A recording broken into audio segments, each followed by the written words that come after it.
Assalamualaikum warahmatullahi wabarakatuh. Eh, Perkenalkan, nama saya Mustafa, NIM 69 dari kelas 4B. Nah, di kesempatan kali ini saya akan menjelaskan eh, tentang penjelasan-penjelasan soal yang berada di sini gitu. Jadi di sini itu disuruh untuk membuat sebuah mikrotik yang mana itu terhubung ke klien dengan 192.168 dan menggunakan NIM/24. Nah, di sini itu saya sudah membuat sebuah IP address-nya. Jadi di sini tuh saya membuat IP address yang mana itu saya hubungkan ke Ether 2 gitu. Nah, di sini. Terus saya masuk ke dalam DHCP server. Nah, karena yang diminta di sini itu apa ya? Wireless yang mana itu bisa menampung 30 klien dan wireline yang mana bisa menampung 10 klien. Nah, di sini itu saya tuh membagi gitu antara wireless dan wireline. Nah, kebetulan di sini itu yang aktif itu yang wireline gitu. Nah, saya tuh membagi menggunakan perhitungan kalkulator gitu. Nah, menggunakan perhitungan kalkulator di sini gitu. Nah, misal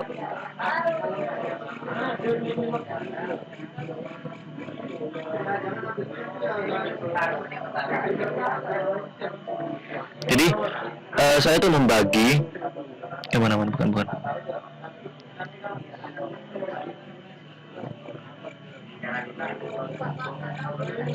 membagi menggunakan perhitungan kalkulator di sini.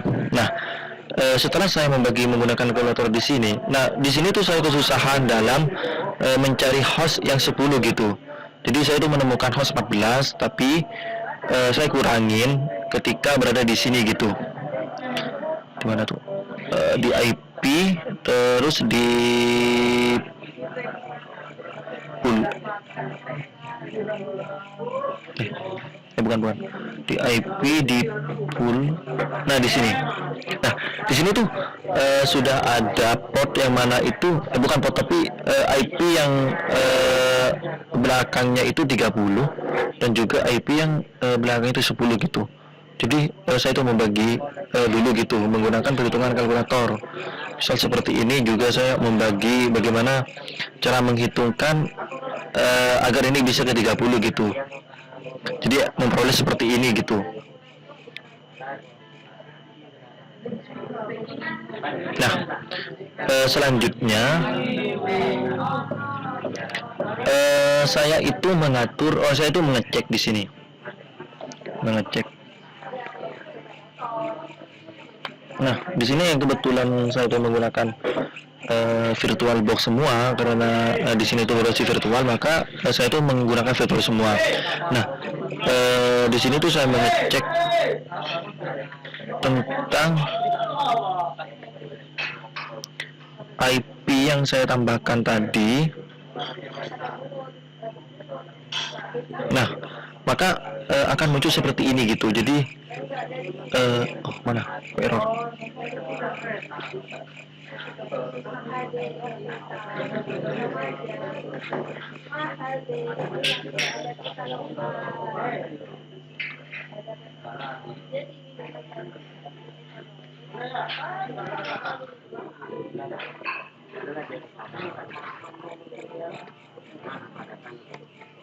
Ya, karena yang tadi itu yang saya masukkan itu mempunyai IP 10 belakangnya, 69.10. Jadi saya tuh mengecek apakah yang saya masukkan itu connect atau tidak. Nah, sedangkan 69.10 itu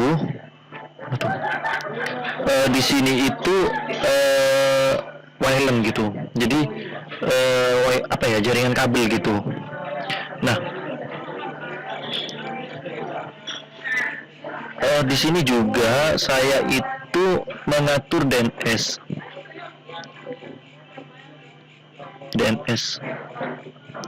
Nah, di sini tuh saya mengatur DNS juga, yang mana DNS itu saya kasih nama mustafa.edu gitu.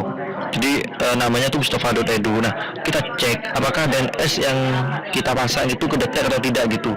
Jadi cara mengeceknya itu kita mapping lagi.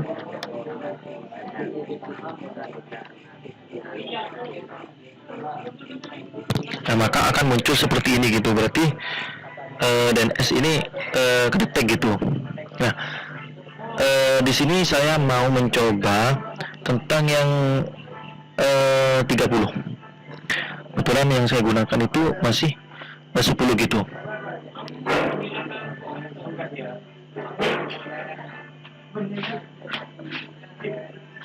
Ya, bukan.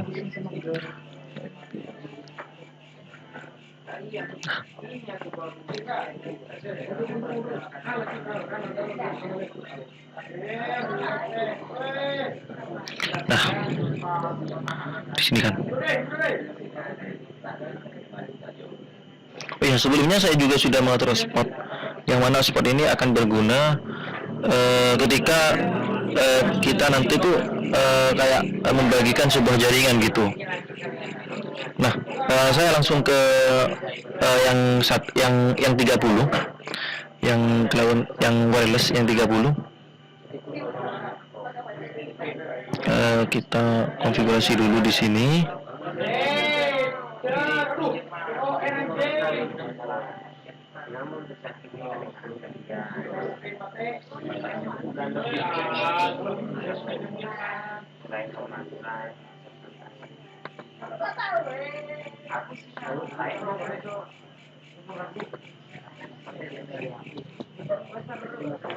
Tadi kan kita ngecek yang 69.10. Sekarang kita ngecek yang 69.30 gitu.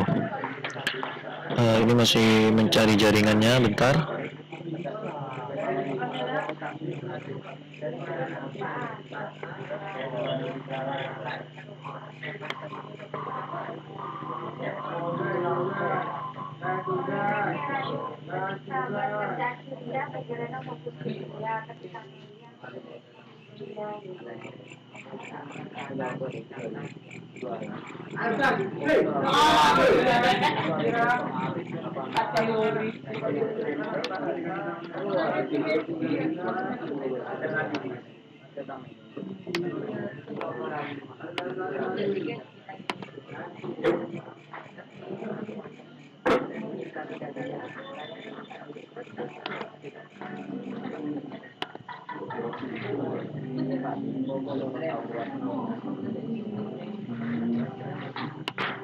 Hindi na rote.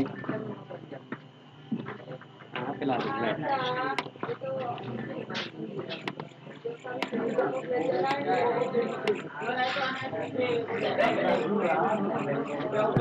Oh ya, saya start dulu aja lah. Saya start dulu aja.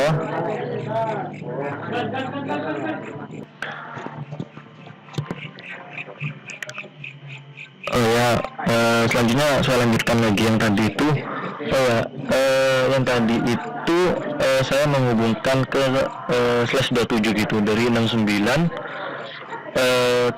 ke /27 gitu.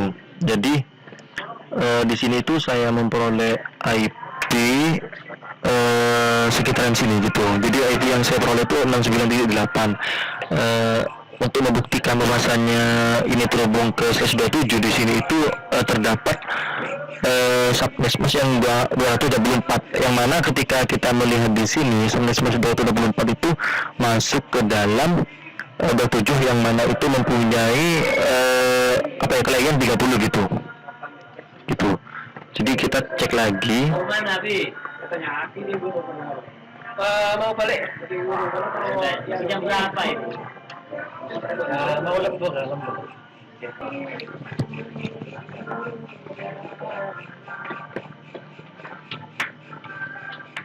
Nah, jadi seperti ini gitu. Jadi ketika saya cek di sini,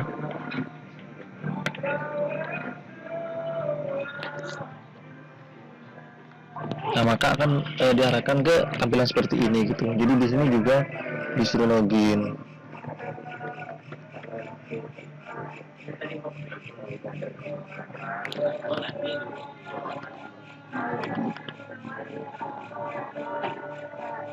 Lupa akunnya. Sebenarnya.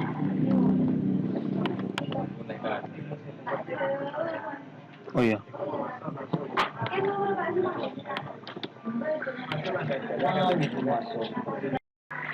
Oh ya, kita lanjut lagi di sini. Saya sudah menambahkan apa yang sudah login ke dalam admin yang tadi gitu. Nah, kita cek bandwidth yang kita gunakan gitu. Jadi cek bandwidth itu di sini. Nah, di sini itu saya sudah mengatur yang mana sesuai dengan arahan yang tadi untuk wireline itu 256 dan untuk wireless tuh sebesar 128 gitu.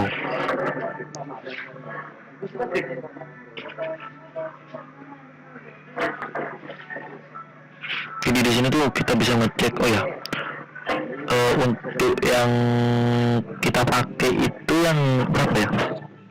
Kalau nggak salah di sini itu yang kita pakai itu yang wireless.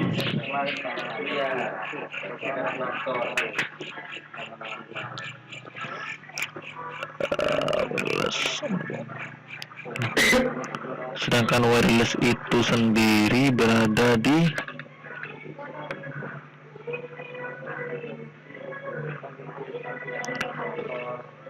nomor 2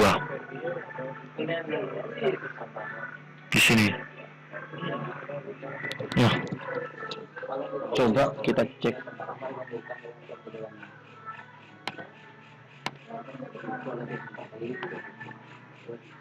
Menggunakan trafik ini kita cek. Nah ya.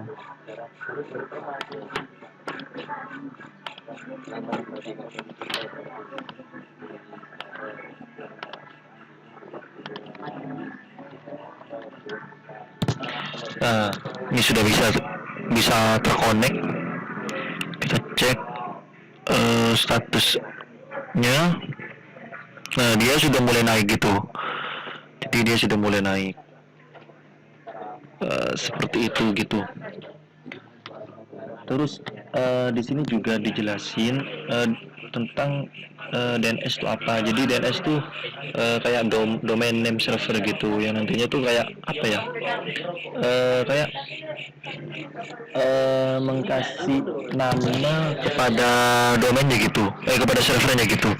Kan di sini kan saya sudah cek untuk domain sendiri.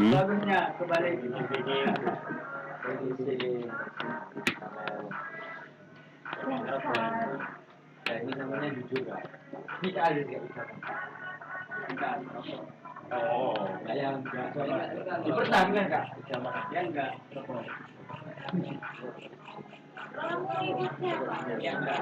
Itu aku dulu langsungnya 100 meter kan ya.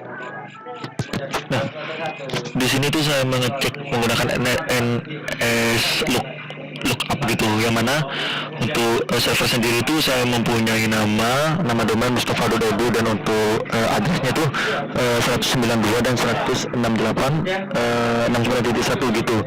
Jadi di sini tuh sudah connect gitu ke domain servernya gitu. Nah, di sini juga saya memberikan sebuah penjelasan mengenai kinerja dari DHCP. Nah, DHCP sendiri itu adalah sebuah protokol yang berfungsi untuk mendistribusikan IP ke device yang terkoneksi pada sebuah jaringan. Jadi di sini kinerja saya mengilustrasi apa ya, kayak memberikan sebuah contoh tentang kinerja dari DHCP sendiri. Nah, kinerja dari DHCP sendiri itu seperti ini gitu. Jadi DHCP itu kayak memberikan IP otomatis, yang mana itu IP itu dikirim ke router gitu.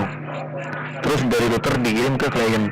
Nah, tujuan dari DHCP sendiri itu untuk mendistribusi IP address pada jaringan komputer secara dinamis dengan menggunakan dan jika Anda dapat melakukan konfigurasi IP pada setiap perangkat di jaringan komputer secara otomatis gitu. Nah, juga di DHCP mempunyai kinerja yang mana kinerja seperti ini gitu.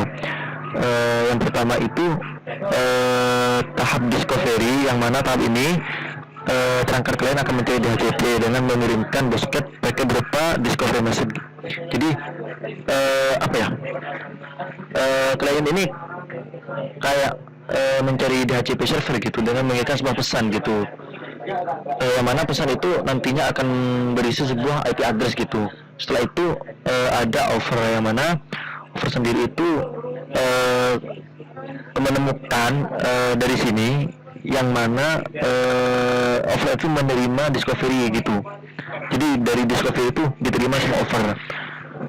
Terus ketika menyampaikan offer itu maka DHCP itu akan merespon dengan after message atau pesan yang berisi konfigurasi IP address yang tersedia untuk klien gitu.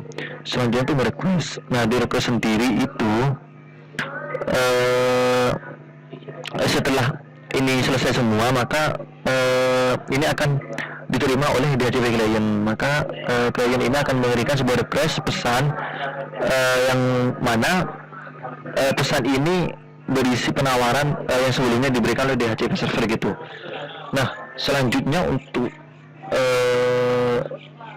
server mana tuh? Nah, server yang saya gunakan itu satu aplikasi server lain bebas yang saya gunakan itu menggunakan Digibox sendiri yang bernama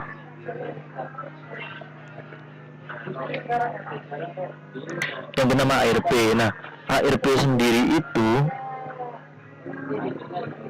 cara pun seperti ini gitu.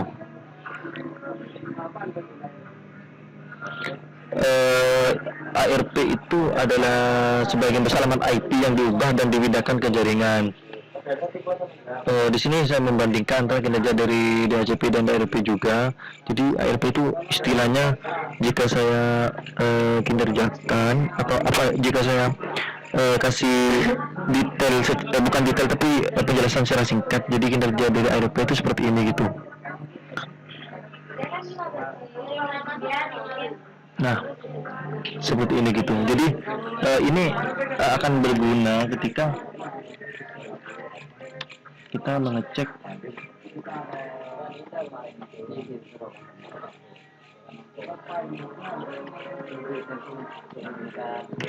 apakah voting apa ya? Oh ya Allah, lupa.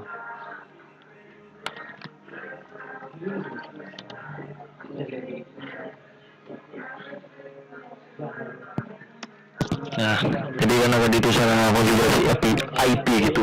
Jadi itu contoh dari ARP, yang mana ARP itu bisa